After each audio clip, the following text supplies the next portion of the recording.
All right, here it is on the way to the movies. The hair is doing its thing. Beard is doing its thing. It's Deadpool time. All right, here we are in the cinemas with the tour. The movie is about to start. The cinema is filling up quick. Calls had to come off. See you after the movie.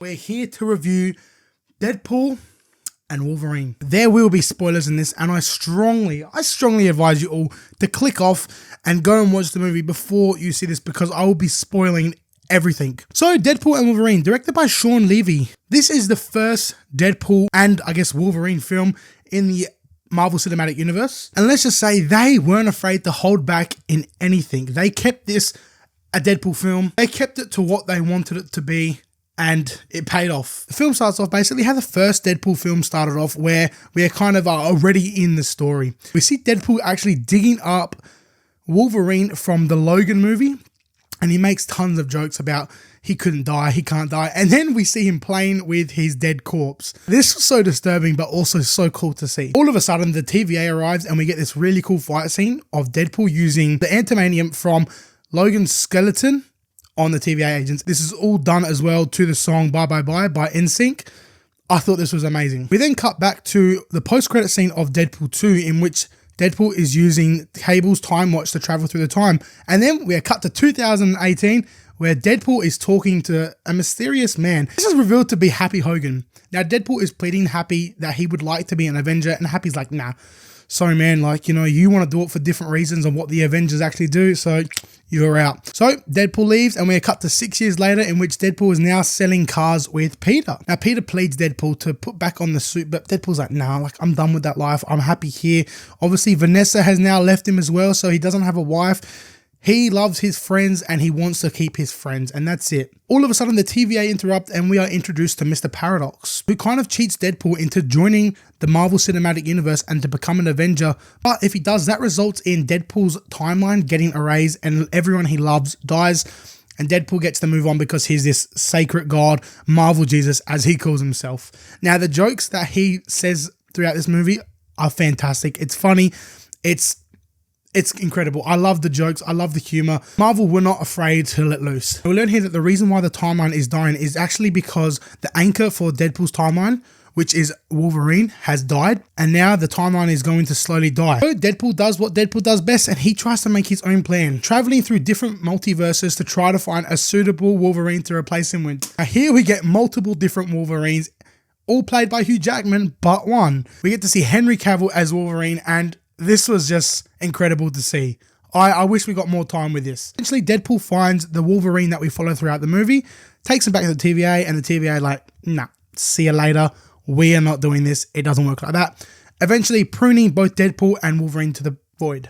Now, Deadpool and Wolverine then have one of many of their fights, which is incredible. Stop to a very familiar voice. This is, drumroll please, Chris Evans. Deadpool waits for Chris Evans to say the famous line, Avengers Assemble, but instead he says flame on, and it's actually Johnny Storm from the Fantastic Four. Now we eventually see all the other old Fox villains who are now in the void come, and they bring Deadpool, Wolverine, and Johnny Storm to Cassandra Nova, the villain of this film, and she is Charles Xavier's evil twin. Unfortunately, then the Human Torch, aka Johnny Storm, dies, and Deadpool and Wolverine escape before Cassandra Nova could feed them to Elias. Now it's here that Deadpool actually says to Wolverine, I need your help. You're the only one that can save my world. And Wolverine's like, all right, as long as I can get my world fixed, I'll help you out. Now from here, we are introduced to Dogpool. Dogpool comes running up to Deadpool, licking up and down. It's disgusting the way Ryan Reynolds interacts with this dog. And following behind Dogpool is actually Nicepool, played by Ryan Reynolds. I thought Nicepool was really cool. He had a lot of screen time in this out of all the other variants, I guess I'm going to say, all the other Deadpool Corp variants.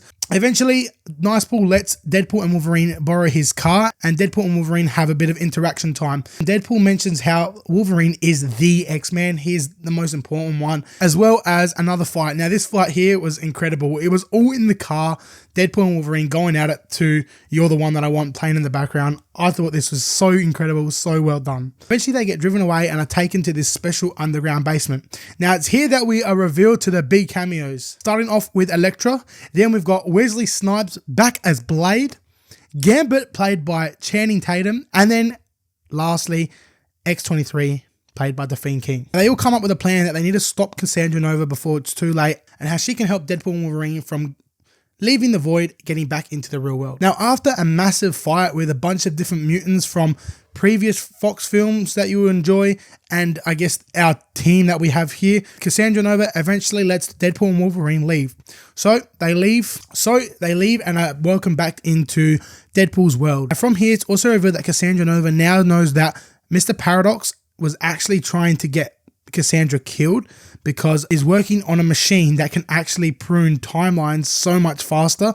And if Cassandra Nova gets her hands on that, she could become God and have everything she wants all in the void. Now, after Cassandra Nova comes into Deadpool's world and steals Mr. Paradox to get this machine started, we are then revealed the entire Deadpool corpse. We've got Lady Deadpool, we've got Western Deadpool, we have so many. I think there was like 102 if I'm right. They did actually say a number of how many were there. Kidpool, Babypool, they all looked incredible. Now this here was probably my favorite scene in the movie. We get to see Deadpool and Wolverine ready to fight these Deadpool corps, and all of a sudden when Wolverine reaches at the back and he puts the helmet on, my cinema went absolute insane. It went wild. The amount of people that were cheering, clapping, they looked amazing together. And then to the song Like a Prayer by Madonna, they eliminated all the Deadpool Corp variants. Obviously they all had regenerative healing. But then Peter comes in to save the day, and they all cherish Peter, they all love him, so they all let Deadpool and Wolverine go. Eventually Deadpool and Wolverine go down to stop Cassandra Nova, and to do this, one of them must sacrifice themselves to break down the machine. Now Wolverine pleads Deadpool to let him do it, as this is his one chance to be useful and a good Wolverine, and Deadpool's like, sure, but this is a Deadpool movie and Deadpool must take the sacrifice. So he shuts the door on Wolverine and eventually goes to sacrifice himself, only for Wolverine to break himself in and actually help Deadpool, and together they both explode the machine, resulting in Cassandra Nova's death. Hunter B-15 then congratulates Deadpool and Wolverine on their help, and even Peter gets a little flirty with Hunter B-15, which I thought was really cool. And then the film pretty much ends with Deadpool and Wolverine together in the apartment with everyone else around, happily ever after. That is the plot for Deadpool and Wolverine. Now the acting in this film, I must admit, Ryan Reynolds never can let down for a Deadpool film. He was born to play this role, but you know who else was born to play a role? Hugh fucking Jackman. Hugh Jackman munges the cake in this. He takes the spotlight. He is Wolverine. He is the only person that I will ever see to play Wolverine. And this adaptation he plays as Wolverine is fantastic. He nails it. He kills it. We obviously got Emma Corrin as well, who plays Cassandra Nova, who I thought was a pretty solid villain. She done what she needed to do. It was well done. Matthew McFadden plays this Mr. Paradox. And then we've got Blake Lively, who actually voices Lady Deadpool. Although we do not get to see her face, we do hear her, as well as Matthew McConaughey, who actually voices Western Deadpool. Now, it's a bit hard to make out, but once the credits start rolling, you can see that that's who they are. Now, the pacing of this film, I think it's solid. I think we get a lot of decent action scenes in here, as well as a lot of downtime and just a lot of visual look of Deadpool and Wolverine. You really get to sit back as a fan and say, holy shit, that's Wolverine and that's Deadpool. That is Hugh Jackman and that is Ryan Reynolds. We are watching a Deadpool and Wolverine film. We are getting, it's one of those things where it's a message, it's a love letter to us Marvel fans, and the pacing just works so well for this. I didn't feel bored while watching it, and neither did my friend. We sat there, we actually enjoyed it, we brought it all in. The film kind of flies, which means it was good, honestly. I think the pacing worked really well. So all in all, is Marvel back? Did Deadpool and Wolverine save the MCU? Yeah, they did. This movie does have its flaws. It's at the start, they showed Wade Wilson was actually talking to Happy Hogan, but he was on Earth 616. And it's like, how did you get there? Like, he didn't have the TVA technology. It was all purely the watch from cable, but that only allows him to time travel, not multiverse travel. So I was a bit confused about that. They never really explained that either. But apart from that, the film is what it is. It's a Deadpool and Wolverine film. It's a love letter to the fans. It's full of action.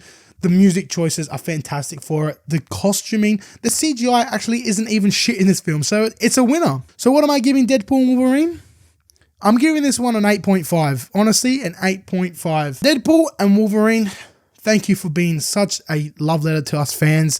Honestly, what lost the point was the post-credit scene. The post-credit scene was a gag. It had nothing to do to set up anything. And I think this entire film really is so itself didn't set up anything massive. I know they did talk about how this film was supposed to tie into Secret Wars and whatnot, but I didn't feel that. I just felt like I was watching a film about Deadpool and Wolverine, trying to get from the Void back to Deadpool's world and then to stop Cassandra Nova. But I'm not going to complain. I loved it. I think you guys should check it out. I think you guys will love it too. Definitely worth the hype. Maybe a little bit overhyped. That's all I'm going to say. Thank you guys so much for watching. This was my most anticipated movie of the year, and so far it is sitting at my favorite film of the year. Make sure you guys like, subscribe. Thank you guys so much for coming on this Deadpool and Wolverine journey with me. I'm going to go and shave this now. And apart from that, be kind, love one another, and I'll catch you in the next one. Ciao.